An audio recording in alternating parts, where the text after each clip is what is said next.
Infrastructure development in Tanzania applauded.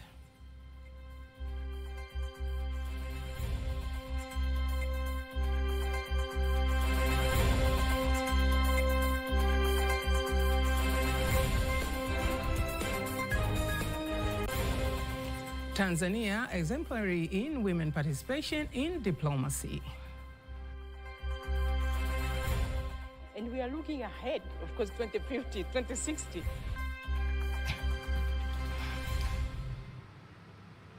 Good evening once again. I'm Agnes Tuniga. You can also follow us live on our YouTube channel, TBC Online, and also get all the latest news through our Instagram, Facebook, and Twitter pages at TBC Online. The Deputy Minister of Transport, David Kihenzile, says that the President of Guinea-Bissau, Omaro Siseko Embalo's visit to the standard gauge railway SGR project signifies remarkable progress made by Tanzania in the transport sector, which creates conducive environment for investment. David Kihenzile made the remarks during the visit of the President of Guinea-Bissau, who made SGR project study tour targeting to learn on how Tanzania is operating the electric train. This visit that has been done by the President of Guinea-Bissau, it proves that we have a committed and visionary leader in Africa, especially in Tanzania, number one. And number two, it illustrates the competence and the capacity of the management team that we have and the ministry. By doing this such a landmark project, a very big project that has never been done in Tanzania. On the other hand, the Director General of Tanzania Railways Corporation TRC, Masanja Kadogosa, explains how the President of Guinea-Bissau is satisfied with what the project has achieved so far. What is going on, but also our expectation. But the most important thing, the vision behind, because this project is a mega project. Whether you take it to America, Europe, or everywhere, it's a mega project. So, what's really the vision behind? The vision behind is Africa connectivity within Africa, which is including Guinea-Bissau. Because if you get to DRC, Congo, then you have DRC, Brazzaville, around of Guinea-Bissau. So the impact is it's not going to be limited within East Africa. It's going to go beyond East Africa. Deputy Permanent Secretary, Ministry of Foreign Affairs and East African Cooperation, Ambassador Said Musa, says Tanzania has been exemplary in women participation in diplomacy, and the progress has added positive influence to the country's economic diplomacy policy. Ambassador Said Musa made the remarks during the commemoration of International Women in Diplomacy Day, which held in Dar es Salaam earlier today. Peter Mganga was there and has prepared the following report. We are celebrating this day for women diplomacy in Tanzania. Let's clap for ourselves. Women represent half of the world's population, bringing immense benefits to the growth of diplomacy. Their leadership styles and expertise in diplomatic issues has been of great value, bringing desirable quality of outcomes. Here, Ambassador Said Musa, who is the Deputy Permanent Secretary, Minister of Foreign Affairs and East African Cooperation, explains the way in which women in Tanzania have made progress in the diplomatic field. In diplomacy, we have at least very encouraging figure, 24% of our ambassadors abroad are women. We have the 37.5% of women in Tanzania. They are ministers. We have 37.4%. They're the parliamentarians representing the people in the Parliament of the United Republic of Tanzania. And we have as well other average of 38% of women in leadership position in Tanzania. On the other hand, some ambassadors and women who have made major contribution to the country's diplomatic reforms explain the contribution of women in diplomatic matters, asking young women to continue working hard and capitalize on various opportunities in the diplomatic arena for the wider interest of the nation. diplomacy for women is the weapon for development. And I think every woman should use the skills of diplomacy in applying, in trying to develop our nations and ourselves. So diplomacy is a strong tool. And also when you take it as a profession, I think is also a very high tool for the development and advancement and connecting one country to another. See, there's a number of women ambassadors. Most of them, of course, are retired. But then there are also upcoming women, young women, female diplomats. I see them. They don't have to have a title. They are all ready. And it's fortunately, most of them have gone to our Institute for Diplomacy. They have been trained. They are professionals. So 2030, by the time we get 2030, we're already there. And we are looking ahead, of course, 2050, 2060. And we hope to see more women in this field. The women are multifunctional managers. We have the ability to penetrate, interact, and encourage the community to open up diplomatically without using any force, just by use of our language and politeness in communication. So if you look on the area of SGBV, gender-based violence in our communities, apparently we are having more than 120 desks in our police stations where professionally our officers are giving services to the community who are now coming out and reporting. It's just because of policing diplomacy. This is the first time for Tanzania to celebrate the International Women in Diplomacy Day since it was established, while this year's theme focuses on women's leadership in multilateral diplomacy. Reporting from Dar es Salaam, Peter Mganga, TBC News.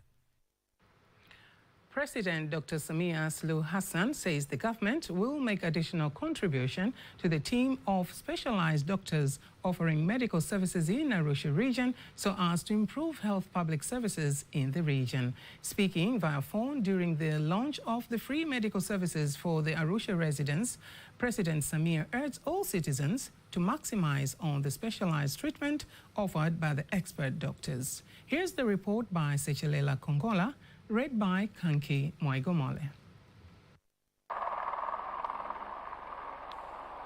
The Arusha Regional Commissioner Paul Makonda says the region is ready for the exercise of providing medical services, even offering air ambulance for the emergency medical cases, while specialized doctors insist that the team is ready to provide the services. The Jakaya Kikwete Cardiac Institute has come with a special equipment to examine patients with heart complications.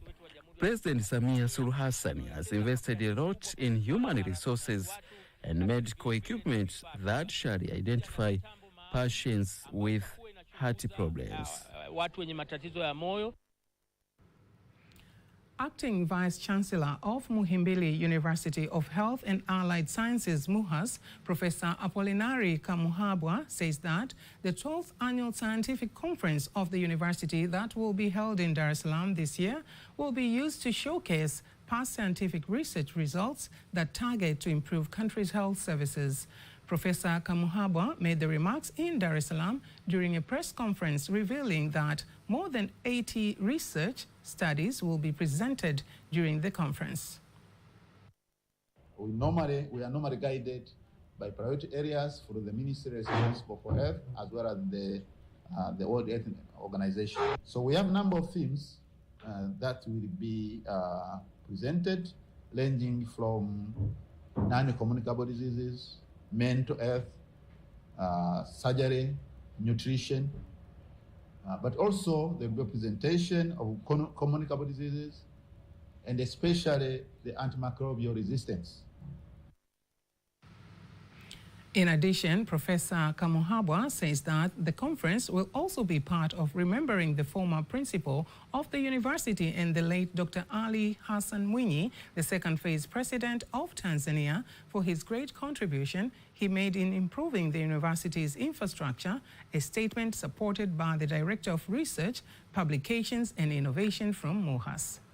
Means the theme of this year also is giving a story of the life of a man who lived to make sure that people live good life. We realize that we have a lot of findings at the international level, but it's very crucial for us to have our local data so that we learn what works best in our environment.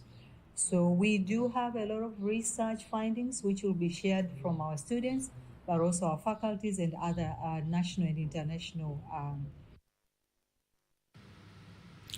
Various researchers of human diseases from inside and outside the country are expected to participate in the conference from June 27th to 28th, 2024 in Dar es Salaam. Stakeholders of the marine industry have been urged to tighten up human activities in the sea, particularly structural development activities near beaches, so as to preserve the turtle populations that are endangered of becoming extinct. The call has been made in the city of Dar es Salaam in the 9th meeting of the signatory states to the Memorandum of Understanding on the Conservation and Management of Marine Turtles and the Habitats of Indian Ocean and Southeast Sea. Speaking, the head of conservation from the Institute of Marine Parks and Reserve, Godfrey Ngupula, says due to climate change and excessive human activities in the sea, turtle extinction of the species is imminent. So far, the situation of turtles, I can say, is not that good because of the increase of the population, coastal development, so many activities in the marine waters, especially in the exploitation of the blue economies, the opportunities. But without this plan, the situation could be worse. We hope, after having the plan, this initiative, the education, the awareness, the sensitivity we are making through the people, maybe we will rescue the situation to come into good. But so far to say, average. On the other hand, the manager of research and environmental management from the Environmental Management Council, NEMC, Dr. Rose Mtui, says that turtles protection is critical for the growth of tourism activities.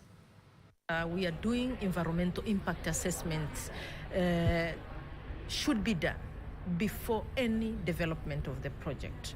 So this is another way of conserving those sites that marine turtles are the nesting sites. Also, we're encouraging countries to nominate specific sites that could be like marine parks that are particularly good quality habitat for turtles, whether it's a beach or seagrass meadows, places that are highly important for turtles, that these most important sites are protected. And this week we have a couple of sites that we're looking at adopting as sites of critical importance.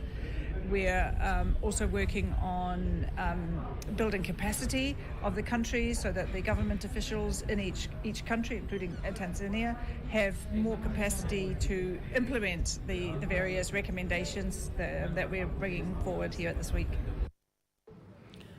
The conference is being held in the country for 4 days, aiming to derive ecological and governance benefits that are not possible to achieve by managing sites separately. The investment officer of Tanzania Investment Center, Diana Ladislaus, calls on the foreign investors for various countries to invest in Tanzania as part of boosting the Tanzanian economy, insisting that the government continues to create a friendly environment for investors. She made the remarks upon the arrival of Chinese investors in Dar es Salaam who intend to invest by establishing various factories in the country. Speak about investment in general in the country, be it from foreign investors or from local investors. They all collectively play a huge role when it comes to the economy of our country. Of course, the most obvious one is the employment opportunities to our local people here in Tanzania, but also to the tax in which the revenues which is generated.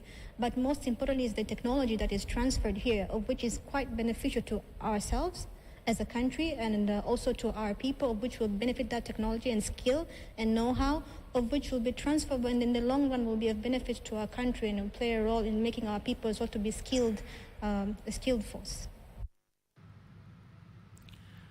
The expected factory is expected to be completed and become operational by the end of 2024.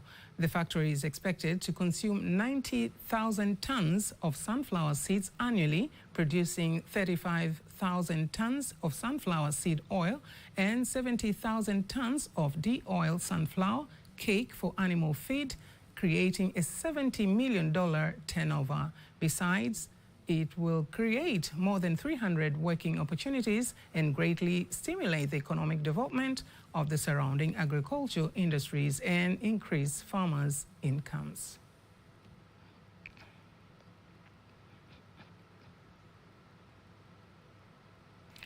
The European Community, in collaboration with the government of Tanzania through the non-governmental organization Rikolto, has given 250 million shillings to 60 young people in the Southern Highland region in Tanzania who have demonstrated innovative ideas to increase the value chain of vegetable crops and fruits.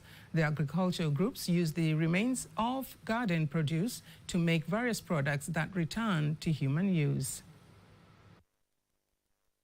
Mangoes create a natural oil that has this creamy consistency, but it creates this oil from the seeds. And as a company, we extract the seeds from the kernels and produce this oil, where this oil we use later on to create other products such as hair serums, but also body butters.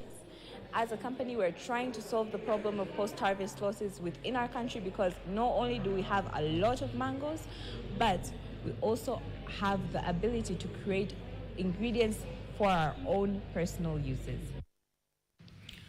On the other hand, the founders of the project from the non-governmental organization urged the participants to maximize on the opportunity they got to increase the scope of their creativity into more profitable business. And the good thing that the program, we don't provide a fund as money. So what we are providing, we are providing a matching fund in kind. So youth, they present the budget or what they need. They need also to present the service providers where they want to source all the items.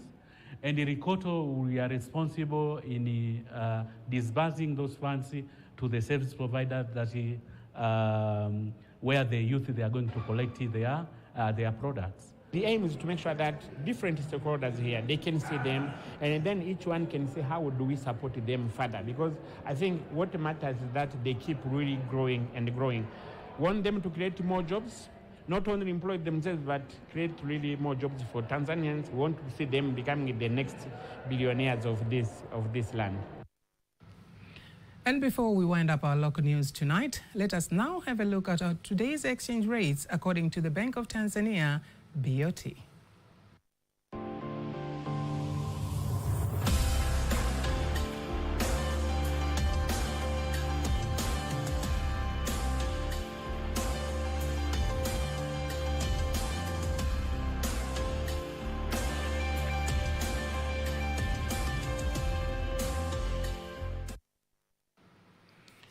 Don't miss TBC News every weekday to know all the latest in exchange rates. Time now for all the latest in international news.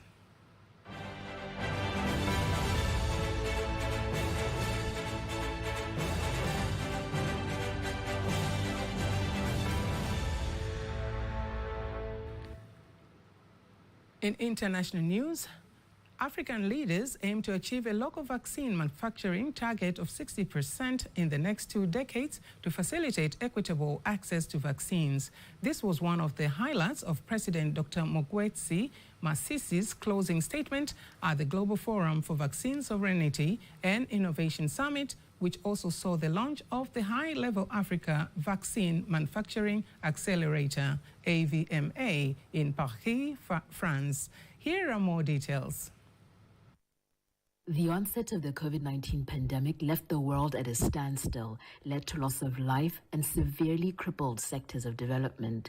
Africa was the hardest hit as her fragile healthcare infrastructure was unable to keep up with the pressuresome hit. Global communities are now fully alive to the need for collaboration in protecting the future and attaining vaccine sovereignty, thus ensuring Africa too is capacitated enough to prepare for future pandemics.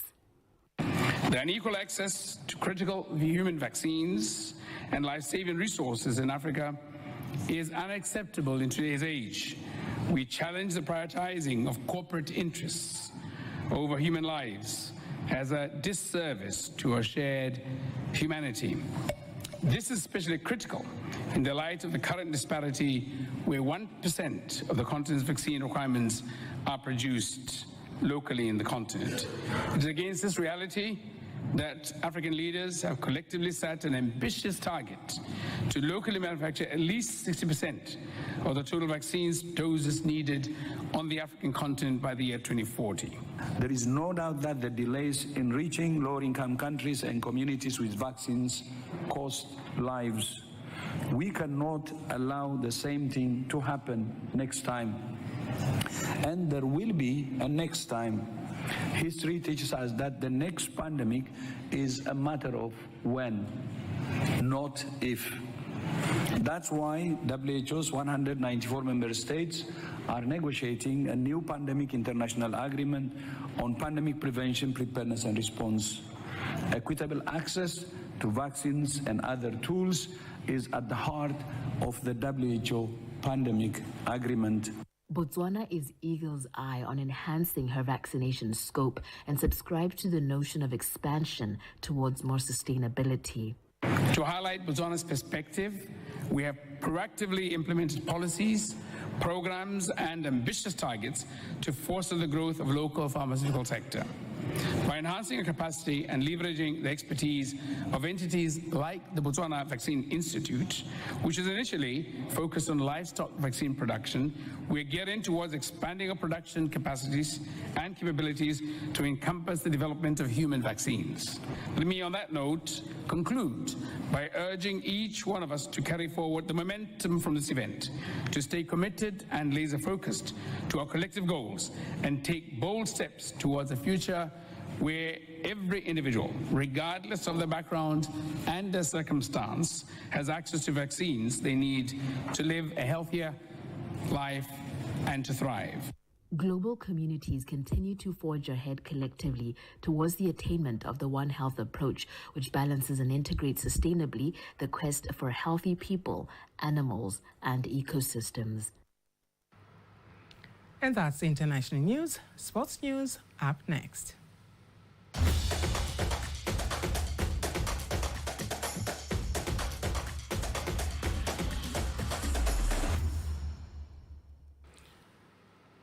In sports news, Tanzanians have been urged to practice yoga to strengthen the health of the mind and body, even though the practice is termed to be an ancient practice, but has profound health and wellness benefits that could be a catalyst for economic growth and social transformation in the country, creating job opportunities and foster a sense of global unity and peace. The call has been made by the representative of the United Nations in Tanzania and participants of yoga exercises in celebration of the International Day of Yoga, which is celebrated on June 21st every year, while in Tanzania, the day has been celebrated on June 23rd in the city of Dar es Salaam. Here's the report prepared by Malio Cheto, read by Faithangaga. You can see the morning sunshine in the city of Dar es Salaam, where the citizens from different areas have gathered at the Gymkhana grounds for yoga practice. The participants reveal that the workouts strengthen mental and physical health and encourage more Tanzanians to practice yoga exercises as part of their daily activities. Yoga is a beautiful practice. It's so rich. There's so much that any person, young, old, fit, fat, tall, short, any person, even if they are disabled, can learn, can do, whether it's the breathing, whether it's the movement. It's truly a beautiful practice. Anyone can benefit from it. So I invite everyone, truly I invite everyone to take some time, even 10 minutes in a day, to try it out. Everybody follow is good for health and soil and mind. So every day, if you are doing at your home, no need to go gym or outside. You do in your home also, and you make your health is good.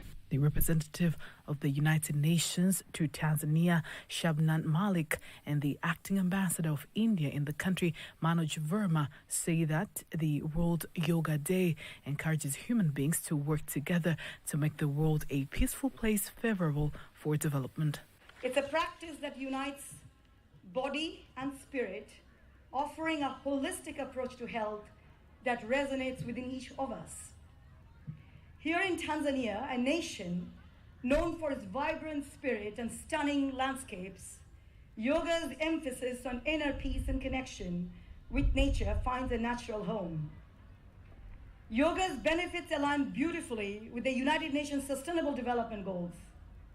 Studies have shown yoga's effectiveness in managing chronic illnesses, improving flexibility and strength, and promoting mental well-being. With both traditional knowledge as well as innovative ideas of the 21st century. As our Honorable Prime Minister, His Excellency Narendra Modi says, acting as a Vishwa Bandhu, a friend of the world for greater global good.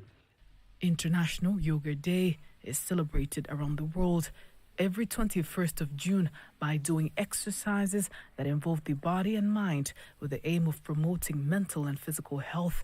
And in Tanzania, this day is held on the 23rd of June. The main aim is to encourage peace and unity.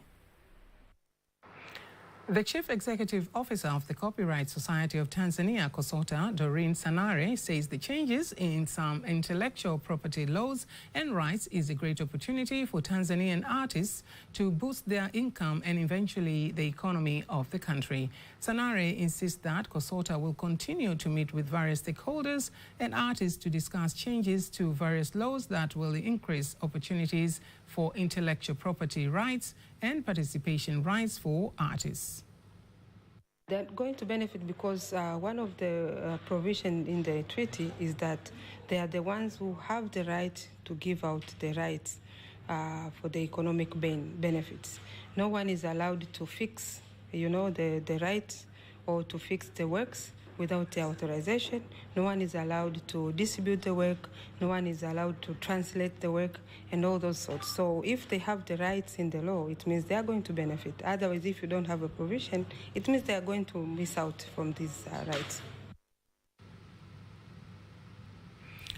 That is Sports News. And now, before we conclude the news bulletin for tonight, let's take a look at our weather forecast for the next 24 hours. Hello, good evening from Tanzania Meteorological Authority. My name is Desderi Moses. Welcome to the next 24 hours weather forecast starting tonight at 9 p.m. Wind is expected to flow at a speed of 40 kilometers per hour over Lake Victoria and the entire coastal strip of Indian Ocean. Tanzania Meteorological Authority has issued an advisory of periods of strong winds reaching 40 kilometers per hour and large waves reaching 2 meters over some areas along the coast of Indian Ocean, the regions of Dar es Salaam, Tanga, Pwani, including Mafia Isles, Lindi and Mtwara regions, together with Unguja and Pemba Isles. This advisory is also featured over Lake Victoria regions, that is Kagera, Geita, Mara, Mwanza, and the Simiyu region. People living in those areas are advised to take all necessary precautions. And cool temperatures are expected to persist over most part of the country, and the lowest minimum temperature is expected to be 7 degrees Celsius over Mbeya and the Njombe region. And tomorrow it is our expectation that the large part of the country to feature partly cloudy condition, with the exception of Tanga region, Unguja and Pemba Isles, Dar es Salaam and Pwani region, where partly cloudy condition, light rain showers is expected over those areas. And now let's have a look for the next 4 days weather forecast for some region in our country.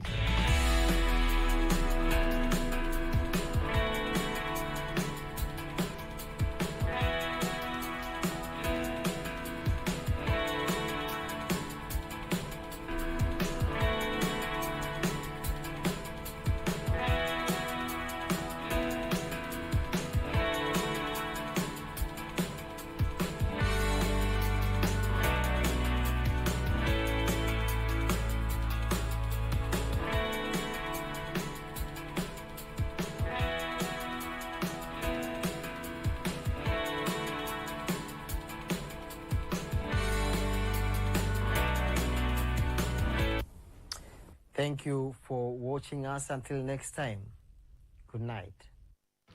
That marks the end of our news bulletin for tonight. Don't miss our next bulletin in Kiswahili at 11 p.m. My name is Agnes Tuniga. Thank you very much for watching. Good night.